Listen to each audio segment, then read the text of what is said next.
아무 이유 없이 사람이 성격을 바꾸고 태도를 바꾼다는 게 뭔가 속으로 계산하지 않고서는 가능한 일일까? 나는 사과 껍질을 깎던 손이 멈춘 채 스스로에게 그렇게 물었다. 오늘 아침 하늘은 맑고 바람도 산뜰거려서 평소처럼 평범한 하루가 될 줄 알았다. 수빈.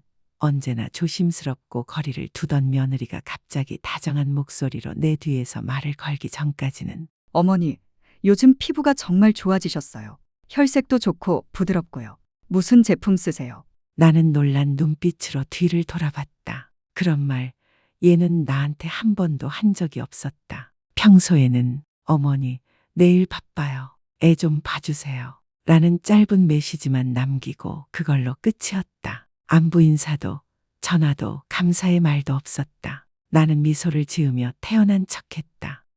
그래 보이니? 별거 아니야. 그냥 싼 거 써. 특별한 건 없어. 이번엔 평소처럼 무덤덤하지 않고 오히려 크게 웃으며 말했다. 아니에요. 진짜예요. 어머니는 나이 드실수록 기품이 생기세요. 정말 존경스러워요. 나는 가볍게 고개를 끄덕였지만 마음속에 뭔가 이상한 느낌이 퍼졌다. 말로 표현할 수 없는 낯선 감정. 예전에는 이런 말에 쉽게 마음이 약해졌지만 지금은 본능적으로 경계하게 된다. 수빈은 과일 접시를 식탁에 놓고 내 맞은편에 앉았다. 눈빛은 반짝이며 마치 무언가를 연기하는 듯했다. 어머니 요즘 필요한 거 있으세요? 아니면 갖고 싶은 거라도요. 요즘 저도 조금 여유가 있어서 어머니께 선물 하나 드리고 싶어요. 나는 칼을 내려놓고 오래된 부엌 수건으로 손을 닦으며 천천히 말했다. 괜찮다, 얘야. 나이도 있고 욕심도 없단다. 너희가 건강하고 가정이 평안한 게 나에겐 제일 큰 기쁨이지. 얘는 바로 대답하지 않았다. 물 한 모금을 마시며 무언가 생각에 잠긴 듯 고개를 끄덕였다. 잠시 정적이 흘렀다. 하지만 내게는 그 정적이 마치 경고의 종소리처럼 느껴졌다. 나는 안다. 사람이 그냥 갑자기 착해지는 일은 드물다. 특히 거리를 두는데 익숙한 사람이라면 더욱더. 불안한 마음을 애써 눌러가며 나는 사과 조각들을 접시에 가지런히 올려놓기 시작했는데 손끝이 살짝 떨렸다. 노쇠해서가 아니다. 내 마음속 어딘가가 이렇게 말하고 있었기 때문이다. 뭔가 일이 생겼고 넌 그걸 맨 나중에 알게 될 거야. 내가 다시 고개를 들었을 때 수비는 거실 안쪽에 있는 나무 장롱 쪽을 바라보고 있었다. 내가 오래된 종이 수첩들을 두는 곳이다. 그녀의 눈길이 단 한순간 스쳐 지나갔지만 나는 분명히 보았다. 설마 적금 통장 얘기를 알게 된 걸까? 나는 묻지 않았다. 표정도 바꾸지 않았다. 하지만 그녀의 시선이 그곳을 스쳐간 그 순간부터 나는 모든 걸 다시 확인해야겠다고 마음먹었다. 그날 밤 온 가족이 잠든 후 나는 조용히 방 안에 불을 켜고 옷장 맨 아래 서랍을 열었다. 내가 적금 통장과 중요한 서류들을 보관하는 곳. 모든 것이 그대로 있었다. 하지만 최신 금액이 적힌 종이는 거꾸로 뒤집혀 있었다. 나는 확실히 기억하고 있다. 나는 종이를 나만의 방식으로 접어두었고 모서리에 작게 표시를 해두었다. 그런데 오늘은 그 접힌 자국이 사라져 있었다. 나는 순간 멈춰섰다. 더 이상의 증거는 필요 없었다. 누군가 열어봤다는 걸 나는 안다. 그리고 그 사람이 누군지는 너무도 분명했다. 그날 밤 나는 잠을 이루지 못했다. 눈은 천장을 바라보고 귀는 시계 초침 소리를 따라갔다. 마치 뭔가 좋지 않은 일이 다가오고 있다는 카운트다운 같았다. 가슴 속엔 무언가가 계속 맴돌았다. 두려움이라기보단 배신당했다는 예감. 종이가 거꾸로 뒤집혀 있었고 접힌 자국도 달라져 있었다. 더는 증거가 필요 없었다. 누군가 내가 없는 틈에 서랍을 열었다. 그리고 그 사람은 죽은 남편일 리 없었다. 다음 날 아침 내가 아직 차도 우리기 전이었다. 초인종이 울렸다. 수빈이었다. 아무 연락도 없이 그녀는 선물 봉투를 들고 들어왔다. 눈빛은 반짝이고 미소는 마치 드라마 속 모범 며느리처럼 환했다. 어머니, 아침마다 드시라고 부드러운 홍삼 좀 샀어요. 어르신들은 보양이 필요하잖아요. 내가 반응할 틈도 없이 그녀는 차탁 위에 고급스러운 선물 상자를 올려두었다. 나는 바라봤다. 브랜드도 고급이고 가격도 절대 싸지 않았다. 수빈은 한 번도 나에게 뭘 사준 적이 없었다. 사탕 한 봉지도 돈이 없어서가 아니라 그럴 필요를 느끼지 못했기 때문이다. 나는 얇은 미소를 지었다. 고맙다, 얘야. 갑자기 이게 무슨 일이니? 수빈은 내 맞은편 의자에 앉더니 두 팔을 책상 위에 올리고는 눈빛으로 무언가를 떠보는 듯했다. 어머니, 오늘 시간 괜찮으세요? 제가 점심 사드리고 싶어서요. 미리 예약했어요. 나는 고개를 들어 그녀와 눈을 마주쳤다. 모든 게 완벽했다. 그 눈빛만 빼고. 진심에서 우러나는 빛남이 아니라 뭔가 계산된 반짝임이었다. 그래. 엄만 바쁜 거 없어. 나는 겉옷을 갈아입기 위해 자리를 떴다. 그리고 집을 나서기 전 서랍에 다시 한번 눈길을 주었다. 이번엔 아주 얇은 실 한 가닥을 종이 사이에 끼워두었다. 단지 한 가지를 확인하기 위해서. 나는 아직 기다리는 중이었다. 수빈이 예약한 식당은 지나치게 화려하지는 않았지만 세련되고 조용했다. 프라이빗한 테이블, 시끄럽지 않은 분위기, 직원들도 예의 바르게 인사하고 타이밍 맞춰 음식을 가져왔다. 분명히 그녀는 준비한 것이다. 수빈은 내 의자를 빼주고 메뉴판을 들어 직접 음식을 주문했다. 내가 좋아하는 음식들. 하나같이 정확했다. 한국 노인들이 입맛에 익숙한 하지만 결코 저렴하지 않은 메뉴들. 그녀는 구운 생선 한 조각을 내 그릇에 올려주며 부드럽게 말했다. 어머니, 많이 드세요. 요즘 좀 야위신 것 같아요. 나는 가볍게 고개를 끄덕이며 천천히 씹었다. 생선 맛에는 집중하지 못하고 그녀의 말투, 손의 떨림, 눈빛 같은 것들을 하나하나 기억하려 했었다. 모든 것이 마치 잘 짜여진 연기를 보는 듯했다. 어머니, 그녀는 머뭇거리며 무언가 어려운 말을 꺼낼 듯했다. 혼자 사시는 거 외롭지 않으세요? 저랑 준영 오빠가 얘기했는데 어머니만 괜찮으시면 저희랑 같이 사시는 건 어때요? 나는 고개를 들었다. 갑자기 왜 같이 살자고 하는 거니? 그녀는 눈을 깜빡이며 웃었다. 혼자 계시는 게 힘드실 것 같아서요. 가족이 곁에 있으면 더 낫잖아요. 그리고 아이도 컸고 할머니가 가까이 계시면 더 좋을 것 같아서요. 나는 그저 웃었다. 고개도 끄덕이지 않았고 거절하지도 않았다. 집으로 돌아가는 길, 그녀는 집 방향이 아닌 다른 쪽으로 차를 돌려 새로 지어진 아파트 단지 앞에 멈췄다. 초등학교 뒤편이었다. 어머니, 여기 어때요? 저희가 3룸 아파트 하나 알아보고 있어요. 어머니랑 같이 살면 편할 것 같아서요. 물론 저희가 대부분 부담할 거예요. 어머니는 그냥 대출 명의만 좀 도와주시면 돼요. 이율도 아주 좋아요, 어머니. 그 순간 나는 더 이상 웃지 않았다. 나는 창밖을 똑바로 바라봤다. 밖은 노란 잎이 흩날리고 바람은 부드럽고 하늘은 맑았지만 내 마음은 점점 얼어붙고 있었다. 집으로 돌아오는 길 내내 그녀는 계속 말했다. 아파트 얘기, 아이 학교 얘기, 양가 부모님이 더 자주 뵈어야 한다는 얘기. 나는 그저 응, 그래 하고 며느리와의 예의 있는 대화를 유지했다. 하지만 내 머릿속에는 오직 하나의 질문만 맴돌았다. 결국 나 때문일까 아니면 돈 때문일까? 나는 그녀가 대출 명의에 내 이름을 써달라고 했을 때 바로 거절하지 않았다. 그러는 건 기름을 불에 붓는 일과 같고 나는 이 대화를 너무 일찍 싸움으로 만들고 싶지 않았다. 나는 더 지켜봐야 했다. 그녀의 진심이 어디까지인지. 그래서 나는 이렇게만 말했다. 그런 큰일은 엄마가 좀 더 생각해 볼게. 수빈은 미소 지었다. 하지만 그 미소는 더 이상 자연스럽지 않았다. 그건 미끼가 눈앞에 있는데도 아직 낚을 수 없는 사람의 인내 같았다. 문 앞에 다다랐을 때 그녀는 마치 아무 생각 없이 돌아서며 말했다. 어머니, 그 12층 집은 다른 분도 보고 계시대요. 저희가 계약금 늦게 내면 놓칠 수도 있대요. 나는 가볍게 고개를 끄덕이며 시장 가방 손잡이를 꼭 쥐었다. 문이 닫히자 내 미소도 사라졌다. 나는 곧장 방으로 들어가 종이 사이에 실을 끼워둔 서랍을 열었다. 그 실은 사라지고 없었다. 조금도 망설일 필요 없었다. 더 이상의 증거는 필요 없었다. 3일 뒤 나는 그녀에게 집에 오라고 했다. 이유는 말하지 않았다. 그저 어머니가 빵 좀 구웠는데 들러서 가져가렴.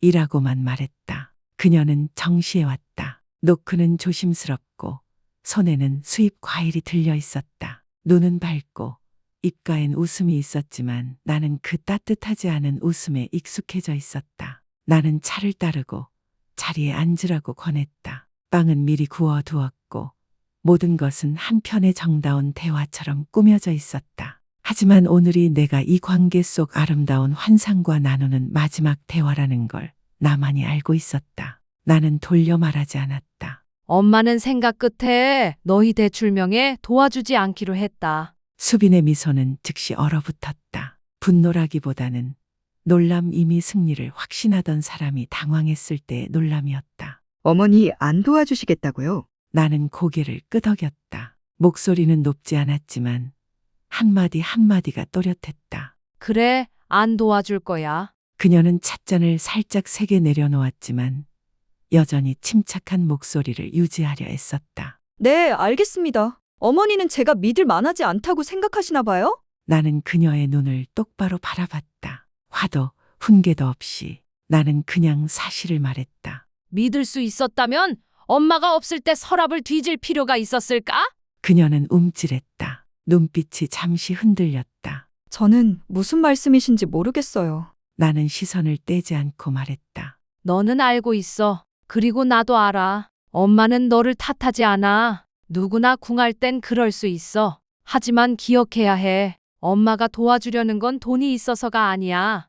존중받는다고 느낄 때만 도와줄 수 있는 거야. 수빈은 잠시 말을 잃더니 이번엔 목소리가 차갑고 날카롭게 변했다. 그럼 어머니는 제가 돈 때문에 그런다고 생각하시는 거예요? 요 며칠 제가 잘해드린 게 다 가식이었다는 말씀이세요? 나는 바로 대답하지 않았다. 찻잔을 들어 한 모금 마신 뒤 천천히 말했다. 내가 생각하는 게 아니야. 내가 이미 보여줬잖니. 정적이 흘렀다. 심지어 벽에 걸린 시계 초침 소리도 멈춘 듯했다. 그녀는 자리를 박차고 일어났다. 더는 다정한 척하지 않았다. 됐어요. 어머니가 그렇게 말씀하시면 전 더 이상 드릴 말씀이 없네요. 하지만 한 가지만 말씀드릴게요. 기회는 두 번 오지 않아요. 어머니, 나는 그녀가 방을 나서는 모습을 바라봤다. 분노는 없었다. 다만 아쉬움뿐이었다. 분명 어머니와 딸처럼 지낼 수도 있었을 관계가 결국은 탐욕 위에 더 씌워진 예였다는 사실이 안타까웠다. 문이 아주 조용히 닫혔다. 하지만 내 마음속에서는 무언가가 완전히 부서졌다. 그건 신뢰가 아니라 마지막 남은 인내심의 조각이었다. 나는 의자에 앉아 한참을 움직이지 않았다. 방 안은 여전히 그대로였고 찻잔은 따뜻했으며 빵은 아직 식지 않았다. 다만 내 마음만은 차갑게 식어 있었다. 그녀가 사과하지 않아서가 아니다. 그녀의 달콤한 말들이 한 번도 진심이 아니었다는 걸 알게 되었기 때문이다. 나는 울지 않았다. 눈물조차 나오지 않았다. 단지 뼛속 깊이 스며든 피로감만이 남아 있었다. 알고 보니 사람은 적금 통장의 세 자리 숫자 때문에 사랑하는 척도 할 수 있는 존재였다. 그리고 나는 깨달았다. 이 나이에 가짜 희망에 쏟을 시간은 더 이상 없다는 걸. 그날 밤 나는 장롱을 열고 오래되어 누렇게 바랜 서류들과 통장을 하나하나 꺼냈다. 확인하기 위해서가 아니라 정리하기 위해서였다.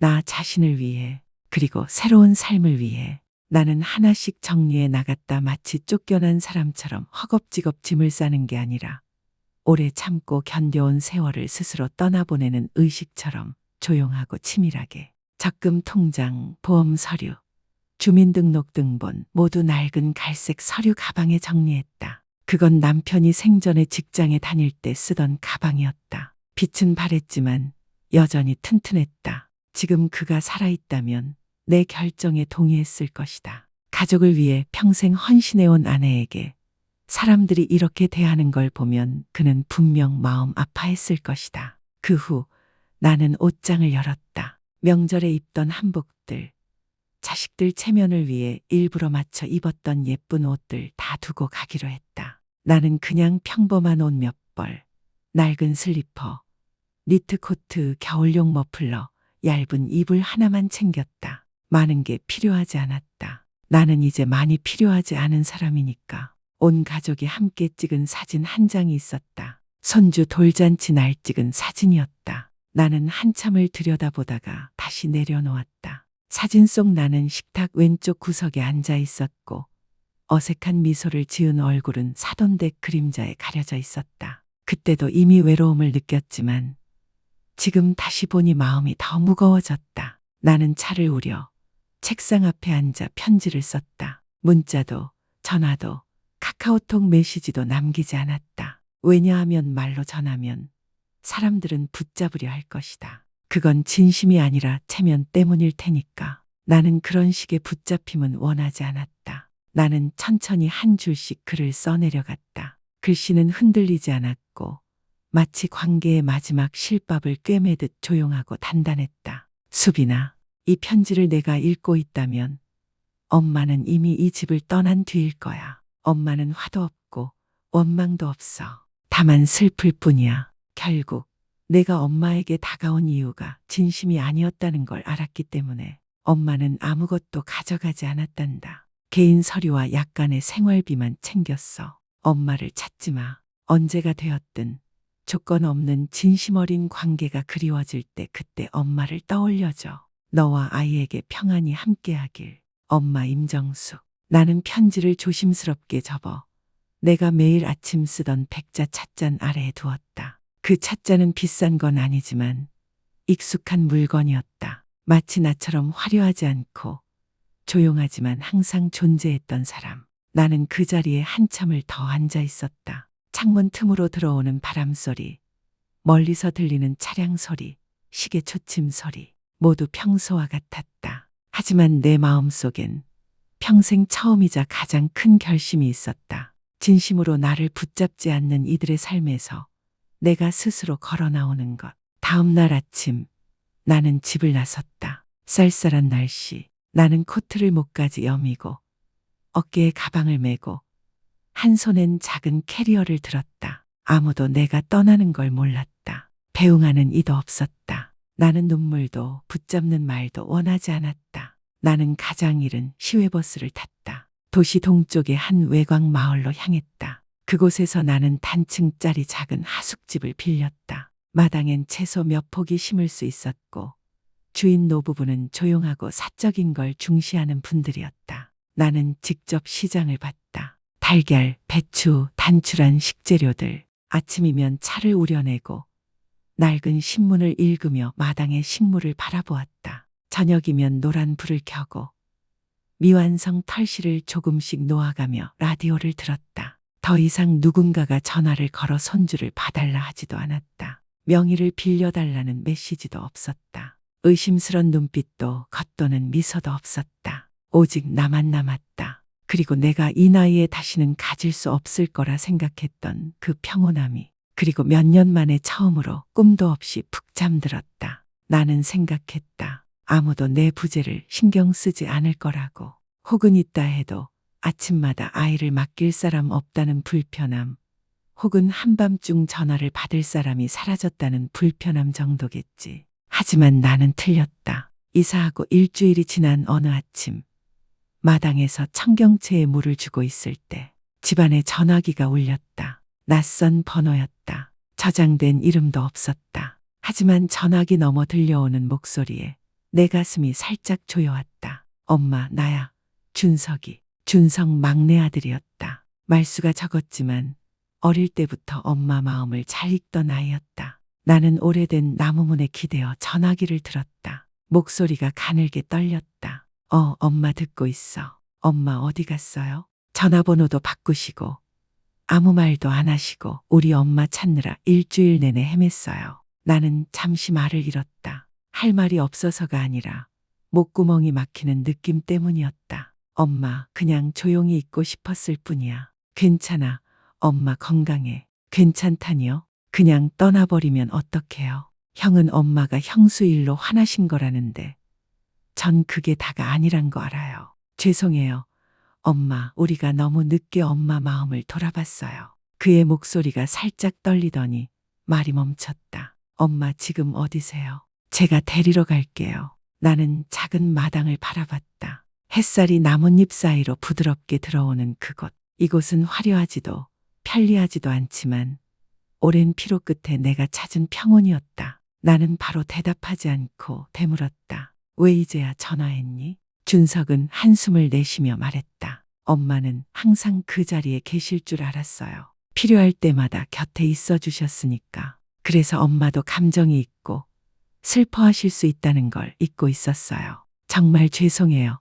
엄마, 나는 창가에 나무 의자에 앉으며 목소리를 누그러뜨렸다. 내가 잘못한 건 없어. 누구나 자기 삶이 있는 거니까. 엄마도 이제야 자기 삶을 사는 법을 배우려는 거야. 준석은 잠시 머뭇거리다 말했다. 그치만 엄마, 우리 집에서 잠시 지내시면 안 될까요? 집은 작고 화려하진 않지만 애들이 엄마 너무 보고 싶어 해요. 엄마 오시면 아마 기뻐서 울지도 몰라요. 나는 미소 지었다. 마음이 사르르 녹아내리는 듯했다. 좀 더 생각해 볼게. 이번엔 누가 필요해서 가는 게 아니라 엄마가 진심으로 가고 싶은 곳을 선택하고 싶거든. 준석은 조용히 말했다. 언제든 좋아요.